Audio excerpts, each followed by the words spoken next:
ಚೀಲದ ಖಾಸಗಿ ರೆಸಾರ್ಟ್ನ ಸ್ವಿಮ್ಮಿಂಗ್ ಪೂಲ್ನಲ್ಲಿ ಮುಳುಗಿ 3 ವಿದ್ಯಾರ್ಥಿನಿಯರು ಸಾವನ್ನಪ್ಪಿದ ಘಟನೆ ನಡೆದಿದೆ. ಮೈಸೂರು ಮೂಲದ 3 ವಿದ್ಯಾರ್ಥಿನಿಯರು ಮೃತಪಟ್ಟಿದ್ದಾರೆ. ಮೃತರನ್ನ 21 ವರ್ಷದ ಕೀರ್ತನಾ ಎನ್, 21 ವರ್ಷದ ನಿಶಿತಾ ಎಂಡಿ ಮತ್ತು 20 ವರ್ಷದ ಪಾರ್ವತಿ ಎಸ್ ಎಂದು ಗುರುತಿಸಲಾಗಿದೆ.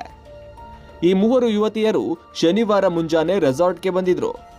ರವಿವಾರ ಬೆಳಿಗ್ಗೆ 10:30 ಸಮಯಕ್ಕೆ ಈಜುಕೊಳದಲ್ಲಿ ಈ ಘಟನೆ ನಡೆದಿದೆ. ಆರಂಭದಲ್ಲಿ ಓರ್ವ ಯುವತಿ ನೀರಿನಲ್ಲಿ ಮುಳುಗಿದ್ದು ರಕ್ಷಣೆಗೆ ಮುಂದಾದ ಮತ್ತೊಬ್ಬಾಕೆಯು ಮುಳುಗಿದ್ದ ಕಾರಣ 3ನೇ ಯುವತಿಯು ರಕ್ಷಣೆಗೆ ಮುಂದಾಗಿದ್ದಾಳೆ. ಕೆಲವೇ ನಿಮಿಷದ ಅಂತರದಲ್ಲಿ ಈ ಘಟನೆ ನಡೆದಿದೆ.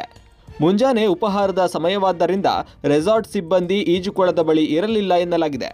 ಘಟನೆಯ ದೃಶ್ಯಾವಳಿಗಳು ಸಿಸಿಟಿವಿ ಕ್ಯಾಮೆರಾದಲ್ಲಿ ಸೆರೆಯಾಗಿದೆ.